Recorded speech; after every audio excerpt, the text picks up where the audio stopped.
Le meilleur athlète, danseur, performeur que tu puisses être, c'est ici, le blog, saison 2, épisode 1, bouge plus. À partir de cette semaine, nouveau format. Si tu préfères les vidéos, reste là.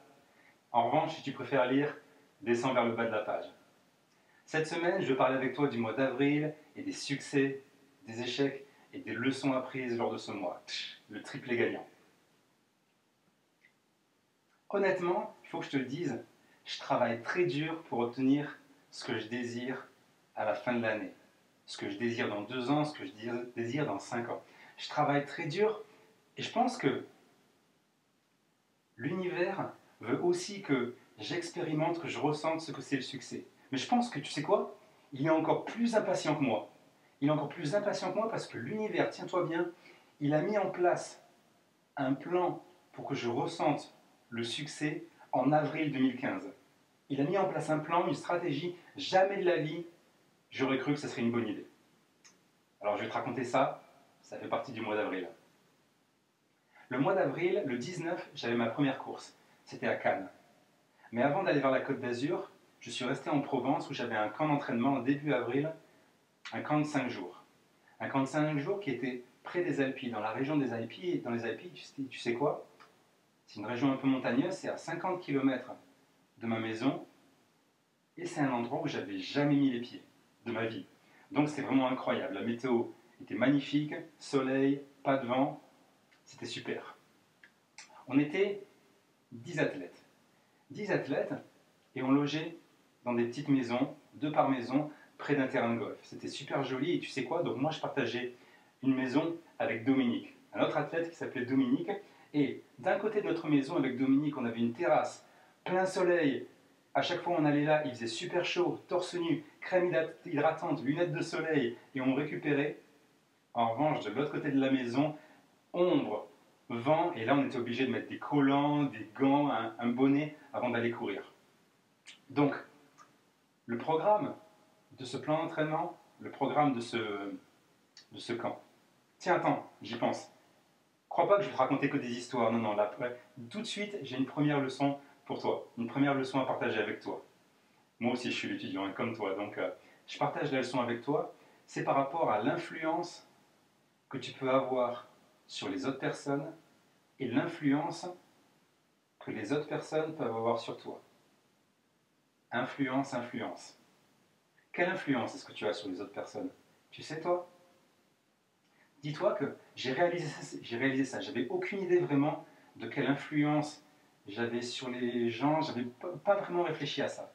Puis, lors des 2 derniers camps d'entraînement, j'ai réalisé quelque chose. Par exemple, en février, j'étais en camp d'entraînement aux Canaries. En camp d'entraînement aux Canaries, et là, je partage une petite maisonnette avec un autre athlète qui s'appelle Fabrice. Avec Fabrice, on se rencontre et là, tout de suite, on partage notre vie, les courses qu'on a fait, nos buts. Alors évidemment, moi, je lui parle de ce que j'ai fait dans ma vie, de ce que je veux accomplir dans le futur. Et évidemment, tu sais ce que je lui ai raconté. Et Fabrice, lui, tu sens qu'il est un peu plus réservé, un peu moins confiant. Et il me dit, Greg, moi, cette année, j'ai couru mon premier Alpha Ironman et bon, je sens qu'il faut que je me prépare encore plus. Hein. Mon premier Ironman, non, non, je ne suis pas encore prêt. Euh, non, non, je ne suis pas encore prêt. Alors moi, tu me connais, là, je commence à lui dire, ah, Alpha Ironman, tu multiplies par 2, c'est bon, t'es prêt, là, allez. Mais tu sens que, non, il la joue vraiment tranquille, calme, très très prudent. On passe 24 heures ensemble avec Fabrice. 24 heures ensemble à partager tout ce qu'on a à partager. Et là, qu'est-ce qui se passe pendant 24 heures? Influence, influence, influence. Le lendemain, on a rendez-vous avec tous les autres athlètes du camp et tous les autres coachs. On est une quinzaine comme ça et tous, on se présente. On dit bonjour, on se présente. Et là, ça vient à mon tour. Évidemment, je dis hey, les gars, salut, c'est Greg, champion du monde, championnat du monde ci, Jeux Olympiques ça, etc. Tu sais ce que je leur ai dit. Et les tours passent. Tout d'un coup, c'est à Fabrice de parler. Et Fabrice, là, il dit salut les gars, je m'appelle Fabrice. Cette année, j'ai couru mon premier Alpha Ironman. Et l'an prochain, je vais faire mon premier Ironman.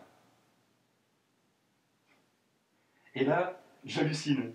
Là, en rigolant, je lui dis, attends mon gars, ça fait 24 heures que tu me dis que t'es pas prêt pour courir un Ironman, et là maintenant, boum, ça y est, t'es prêt, t'es au sommet de la montagne. Et tu te rends compte en fait, ce qui s'est passé là, évidemment je suis très fier de moi, mais ce qui s'est passé là, c'est une histoire d'influence. Quelle influence est-ce que tu as sur les autres, toi?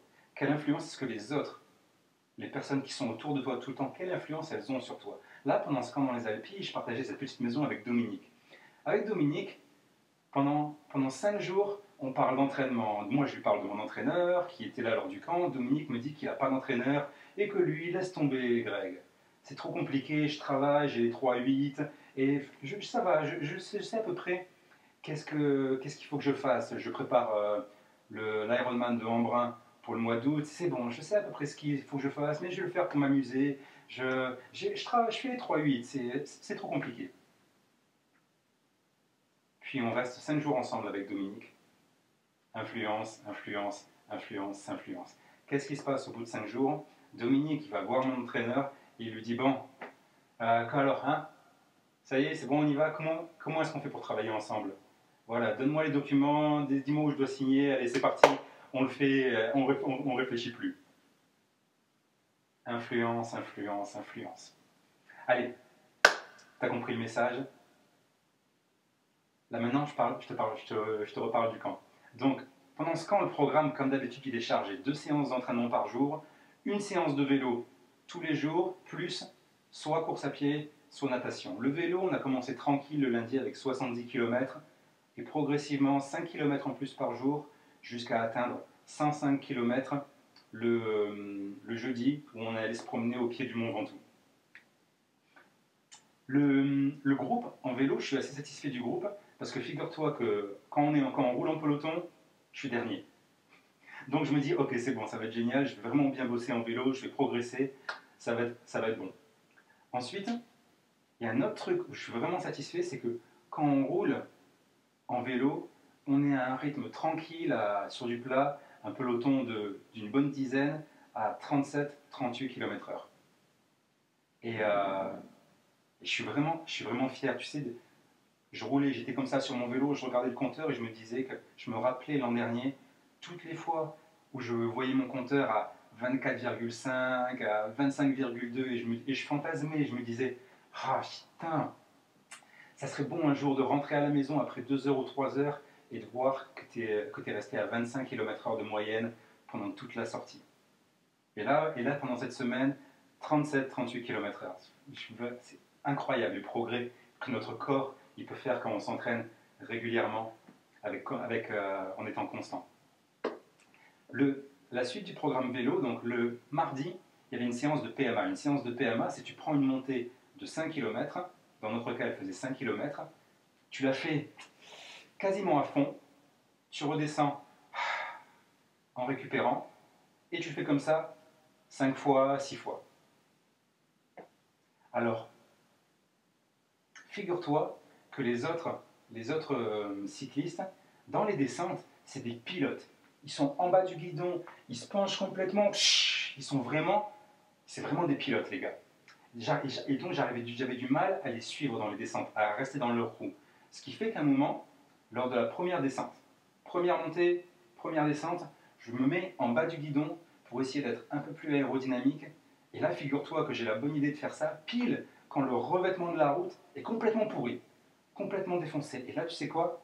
Il y a la roue avant de mon vélo qui s'est mis à trembler comme ça. Et j'ai été comme ça pendant 5 grosses secondes. Et là, tu sais quoi, dans ma tête, je me suis dit, ok, Greg, c'est pour aujourd'hui. Le goudron, l'épaule démontée, l'hôpital, c'est pour aujourd'hui. Mais apparemment, l'univers avait d'autres plans en tête pour moi. Donc, j'ai continué, j'ai survécu à la descente. Et là, en revanche, tu sais que quand il faut remonter, les montées, je maîtrise. Pendant les montées, il n'y a que 2 gars qui restent dans ma roue. Il y en a un qui est loin devant, d'accord. Il y en a un qui est loin devant, mais il y en a 2 qui survivent dans ma roue. Et je me dis, bon allez Greg, vas-y, tu mets le tempo en place, impose un rythme. Les 2 gars, un moment ou un autre, ils vont prendre un relais. La montée, elle fait 5 km, un moment ou un autre, ils vont prendre le relais. Figure-toi que au bout de 7-8 minutes de montée, soit à peu près 2 km, 3 km de montée, les gars derrière moi, ils n'avaient pas pris un seul relais. Et dans ma tête, je me disais, putain, les branleurs, ils pourraient prendre un relais. Et le pire, c'est que quelques minutes après, 1 kilomètre après, je les entends carrément parler derrière moi. Et là, je me suis dit, putain, ils se foutent de ma gueule, quoi. Ils restent dans ma roue derrière, ils ont... Et donc, ça m'a tellement énervé que 100 mètres après, je me suis mis en danseuse, j'ai accéléré, et je les ai plus revus. Donc, en fait, ils devaient vraiment être morts. Donc, on a fait la série comme ça plusieurs fois. Au bout de 3 fois, il restait encore 2 bonnes séries, et là, je me disais, ok Greg, t'as souffert déjà, t'as souffert, ça a été dur, tu sais que t'es à 99% déjà. Mais là, dans ma tête, je me disais, non, non, non, je sais qu'il y a un moment dans les 2 prochaines séries, il y a un moment où mon corps, il va me mentir. Il y a un moment où mon corps va me dire, ah putain Greg, c'est bon, on est à 99% là, on a tout donné là, on est à bloc d'acide lactique, on a mal, ah, on a tout donné. Je sais que dans les 2 dernières séries, il y a un moment où mon corps il va me raconter des salades comme ça. Il va me mentir, il va me dire, allez Greg, c'est bon, repose-toi. Du coup, dans les 2 dernières séries, en effet, je l'attends ce moment. Je l'attends ce moment, et à un moment, on est dans la dernière montée, il y a les 2 suceurs de roues qui sont derrière moi, et là, je l'attends ce moment. Et là, ce moment, il vient, et je me dis, non, non, arrête de mentir, tu peux aller plus loin. Et là, en utilisant ces ressources-là, j'ai réussi à faire monter à me mettre en danseuse, accélérer, et faire monter mes pulsations cardiaques encore plus. Donc, il faut vraiment, quand tu t'entraînes en tant qu'athlète, danseur, performeur, cette notion de douleur, ce moment où ton corps veut te raconter des bobards à te dire que tu es à fond, il ne faut pas l'écouter. Ensuite, le mercredi matin, on a enchaîné le 75 km de vélo plus 6 km en course à pied. J'ai un bon rythme, je me rends compte que autant en vélo, je ne suis pas dans les meilleurs, autant en course à pied, c'est bon, je suis le patron. L'après-midi, on enchaîne avec une séance de 30-30. Une séance de 30-30, là, c'est carrément moi qui gère la séance. Tout le monde, les autres ne sont pas habitués à ce type de séance, donc c'est moi qui dis à tout le monde « Go !» et c'est moi qui dis à tout le monde « Stop !» Et entre les deux, j'ai vraiment une foulée super rapide, j'ai une foulée de guépard, je suis vraiment au top. Donc vraiment satisfait d'être tout devant en course à pied. Malheureusement, au bout de 10 répétitions sur 15, il y a mon mollet qui me lance, un peu comme une crampe, comme une contracture, et donc j'ai dû arrêter. Donc je suis rentré à la maisonnette, et je me suis mis des électrodes complexes sur le mollet pour récupérer et essayer de terminer le camp. À ce moment-là, je ne pense pas encore à la course de Cannes. Le jeudi matin, natation. Autant je t'ai dit, en course à pied, je me rends compte que je suis à un bon niveau. Je suis vraiment costaud, j'ai une bonne pointe de vitesse. En revanche, en natation, je suis sur une autre planète. Depuis peu, je suis passé sur une autre planète. Depuis le camp en février, où on m'a filmé, où on m'a montré les points à améliorer, depuis février, où j'ai commencé à parler avec d'autres nageurs vraiment meilleurs que moi, et où je leur ai demandé des conseils, je leur ai demandé quel livre lire, où j'ai vraiment insisté sur la natation dans mon entraînement, ou dans les murs. Sur les murs chez moi, j'ai mis des post-it avec les détails techniques sur lesquels il fallait que je me concentre en natation.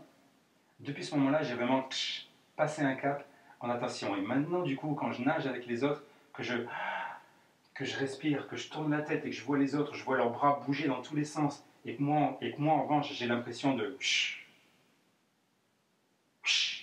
glisser et d'être tranquille. Et quand j'arrive à la fin du 100 mètres, à la fin du 50 mètres, que je touche le mur et que je vois qu'en fait, il y a 3 secondes d'écart avec les autres, je suis vraiment fier, vraiment très heureux des résultats que je commence à avoir en natation. Le vendredi, pour le camp, c'est le clou du spectacle. C'est le duathlon. Ce duathlon-là, il est fait de 1,5 km à pied 6 km en vélo. Et tu enchaînes comme ça 5 fois. 5 fois avec la zone de transition à chaque fois, l'enchaînement, course à pied, vélo. Donc là, lors du dernier duathlon, lors du camp d'entraînement à Fuerteventura, j'avais fini 5e. Donc là, tu vois, à celui-là, je me suis dit, ok, celui-là, tu fais pas le timide, tu vois, j'étais déterminé à être le patron de la course. Pendant la course, je savais que malgré ma blessure, en course à pied, je suis bon, et je savais qu'en vélo, il y a un gars qui était intouchable, et un autre qui allait être à mon niveau, qui allait me doubler, ça allait être la compète entre nous deux. Donc, pour cette course, je suis déterminé à me comporter en patron. Tu vois, on me l'a reproché dans les autres camps, où on me disait que je faisais un peu le timide, je restais dans le milieu du groupe, que je me cachais un peu. Donc là, je suis décidé à montrer tous les progrès que j'ai fait. Voilà. Donc, on est au départ, top départ, poum, je prends la première place. Je fais la course, c'est moi qui dicte le rythme. J'arrive à la première transition, je suis premier. Je pars en vélo, je suis premier. Et là, en vélo, au bout de 500 mètres, on va dire, il y a les deux mecs auxquels je pensais, qui me doublent. Tu les vois sur leur prolongateur comme ça, c'est des pilotes, c'est des machines. Donc, je me retrouve troisième.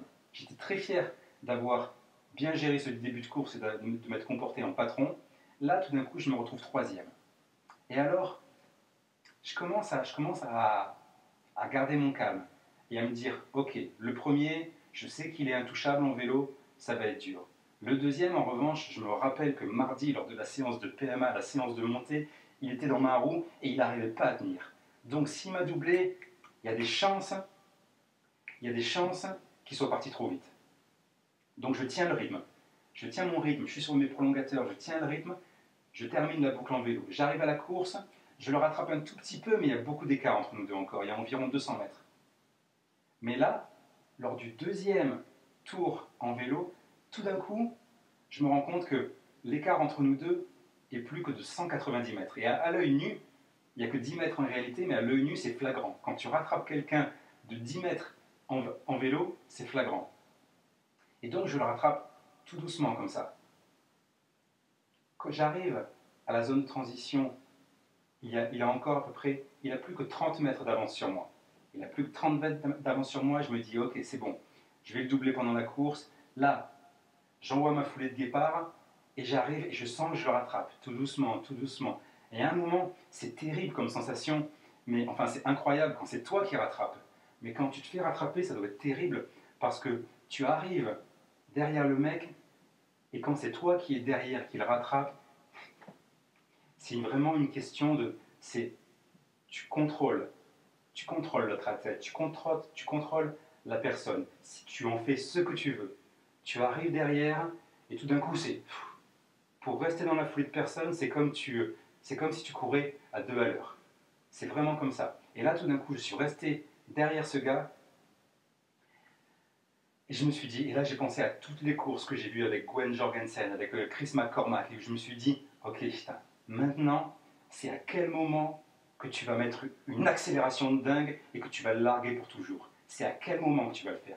Et là, c'est un moment de plaisir incroyable, c'est parce que tu es derrière, tu contrôles la personne, tu en fais ce que tu veux, et c'est toi qui décides quand tu doubles la personne.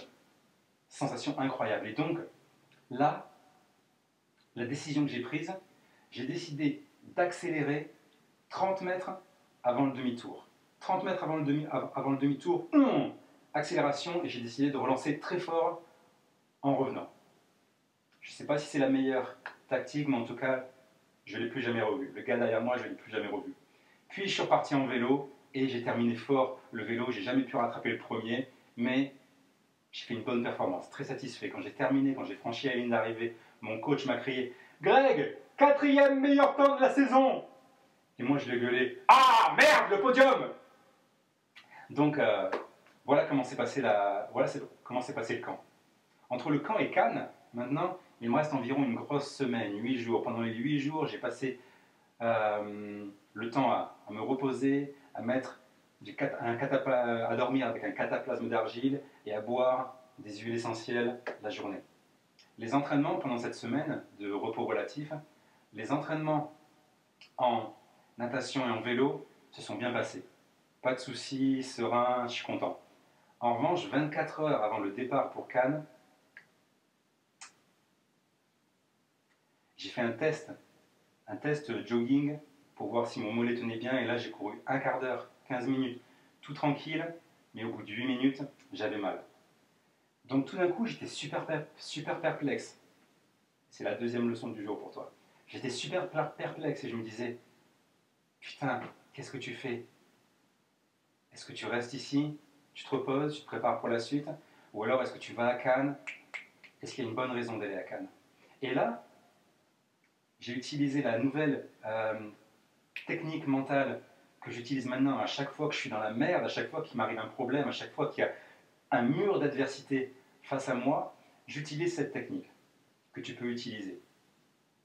À chaque fois que je suis face à un mur d'adversité, j'essaie de trouver 10 raisons pour lesquelles c'est une bonne chose que je sois face à face avec cette adversité. 10 raisons positives. Donc là, je suis rentré chez moi, j'avais mal au mollet et j'étais dégoûté. J'étais dégoûté, je me suis dit, bon allez Greg, tu t'assois pendant 5 minutes, tu as 5 minutes pour trouver 10 bonnes raisons d'aller à Cannes. Si tu ne trouves pas 10 bonnes raisons, tu restes à la maison. Et tu sais quoi, j'avais mal à ma jambe, j'étais un peu dégoûté, mais en 30 secondes, j'avais trouvé les 10 bonnes raisons d'aller à Cannes. Je me disais, tu vas sortir de chez toi. 1. Tu vas aller dormir chez un ami, tu vas rencontrer du monde. 2. 3. Au départ de la course, tu vas parler avec des inconnus, tu vas rencontrer des gens bien. Ça fait 3. Tu vas faire la course en natation, ça va être une bonne expérience. Tu vas faire la course en vélo, ça va être une bonne expérience. Et je me suis trouvé 10 bonnes raisons comme ça, donc j'ai pris ma voiture, direction Cannes. Donc, mon état d'esprit, le départ pour la course à Cannes était le dimanche à 13 h. D'habitude, au niveau état d'esprit, je suis un tueur. S'il y a bien un endroit où je suis un tueur, c'est au niveau état d'esprit. Mais là, avant la course, j'étais un peu fragile, un peu faible, un peu blessé au mollet, un peu blessé au cœur, tu vois. Et en fait, ça s'est ressenti parce que durant le départ sur la plage, le départ en natation, d'habitude c'est un moment qui ne me fait pas peur du tout. Au contraire, je me languis que ce soit le chaos et de transpercer tout le monde. Je me languis ce moment-là. Mais là, pendant ce départ, je me suis senti un peu agressé. J'ai pas paniqué, mais j'étais pas loin. Et ce qui s'est passé, c'est que je suis allé dans l'eau, j'ai plongé, et là, au bout de 5 mouvements de bras, il y a un mec sur ma gauche qui en faisant son mouvement de bras, m'a mis un coup de coude dans la lunette gauche. Et là, tu sais quoi, il s'est passé un truc incroyable. Je ne sais pas comment c'est possible d'un point de vue mécanique, mais il m'a mis un coup de coude. Et le verre de ma lunette s'est pas brisé, il n'y a pas d'eau qui est rentrée à l'intérieur, ma rétine s'est pas fracturée non plus, mais c'est comme si la lunette s'était complètement encastrée dans mon orbite, ce qui fait que c'était impossible que je nage, que j'ouvre mon œil gauche pendant la natation. Du coup, j'ai nagé 1 km avec un œil. Avec un œil, et paradoxalement, j'ai jamais nagé aussi droit. À chaque fois, je regarde bien, je levais bien la tête. J'ai jamais nagé aussi droit. Et conclusion, j'ai terminé la natation, les 1 km, en 15 minutes 20, c'est-à-dire le 29e meilleur temps au général. Au classement général, le 29e meilleur temps. En sortant de la natation, je cours vers la zone de transition et tout de suite, je sens le mollet qui pique un peu. Donc je me dis, ok, le miracle, il n'est pas pour aujourd'hui. J'arrive à mon vélo, je prends le vélo, je pars. Et là, tout de suite, très rapidement, je me rends compte que des choses ont changé par rapport à l'an dernier. L'an dernier, quand j'étais en vélo, il y avait des centaines de cyclistes qui me doublaient. Tout le temps, non-stop. Et là, maintenant, il doit en avoir une dizaine, une vingtaine, une trentaine, quelque chose comme ça, un tout petit peu. En effet, maintenant, quand je suis sur le plat, quand je suis sur les prolongateurs, j'ai vraiment l'impression d'être solide. Je double des gars, je garde la distance, j'ai vraiment l'impression d'être solide. Je suis vraiment satisfait de ça. Dans les montées, je suis toujours aussi costaud, j'ai toujours des bonnes cuisses, et j'arrive à larguer les gars derrière moi. En revanche, quand c'est les descentes, là, c'est l'inverse. C'est l'inverse et c'est les autres gars qui me rattrapent et qui me larguent. Là encore, pendant cette descente à Cannes, un peu comme lors du camp dans les Alpilles, il y a un moment, je ne sais pas ce qui se passe avec ma roue avant ou alors avec mon casque. Je porte un nouveau casque aéro maintenant avec une visière et je sens de l'air qui passe, je ne sais pas par où. Conclusion, je suis en descente à 50 km/h, il y a mes yeux à cause de l'air qui passe qui sont en pleurs. Et conclusion, je vois que dalle. Je suis à 50 km/h avec ma roue avant qui part en live, je vois que dalle. Et... Mais bon, tu le sais, l'univers apparemment n'a pas prévu que je meure en avril 2015. Donc, j'ai continué, j'ai terminé la descente et le parcours était difficile parce que les montées étaient très secs, courtes, mais avec un pourcentage costaud. Et les descentes étaient super techniques. Il y avait des changements de revêtement, des ronds-points, des plaques d'égout et en plus, averse. Donc, déjà pour moi, c'est toujours encore une super bonne raison à ajouter à mes 10 raisons. C'est toujours une bonne expérience de piloter un vélo sous une averse. Et je l'ai bien négocié et j'ai terminé le vélo, mais j'ai été chanceux de terminer vivant parce qu'il y a plein d'autres athlètes qui se sont vautrés, qui ont terminé avec des grosses cicatrices. J'arrive à la deuxième transition, donc je finis le vélo, les 40 km en 1h25, soit le 71e temps au général. Transition, c'est le moment de la course à pied, la course à la pied j'allais dire, la course à pied, je mets mes chaussures, je pars, et là, miracle. Miracle, mon mollet va bien. Alors, je cours, je suis à un bon rythme, pas un rythme costaud, mais je suis un bon 13-14 km/h, tout tranquille, comme ça. Et là, tout d'un coup, il y a la deuxième féminine qui me double. Ça m'était jamais arrivé auparavant, donc je me dis, ah putain, ça va, j'ai bien nagé, j'ai fait un bon vélo si la deuxième féminine me double uniquement maintenant. Puis je continue, elle part, je ne veux pas prendre de risque par rapport à ma jambe, et j'arrive au demi-tour du 2 km, et ma jambe va bien. Et je commence à me dire, ok, il reste 6 km, tu vas gérer comme ça, ce gars-là, allez, tu vas le rattraper à la fin. Je ne peux pas m'en empêcher, désolé.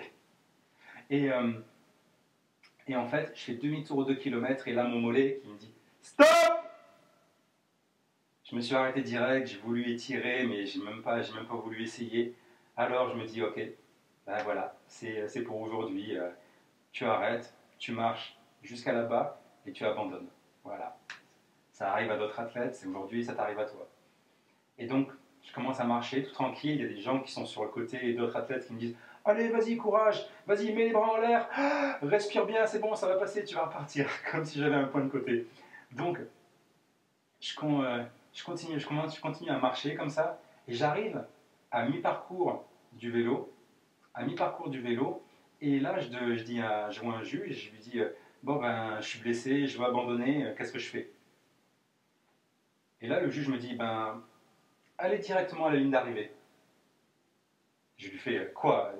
À la ligne d'arrivée comme ça, mais je veux abandonner. Ben non, allez à la ligne d'arrivée.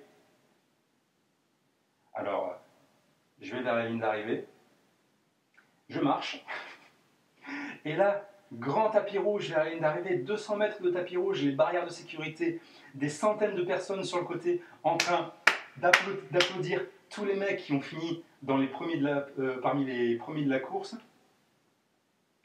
J'arrive là en marchant, je suis encore à 200 mètres de la ligne d'arrivée, tout d'un coup le speaker me voit avec son micro, et là, trop mal à l'aise.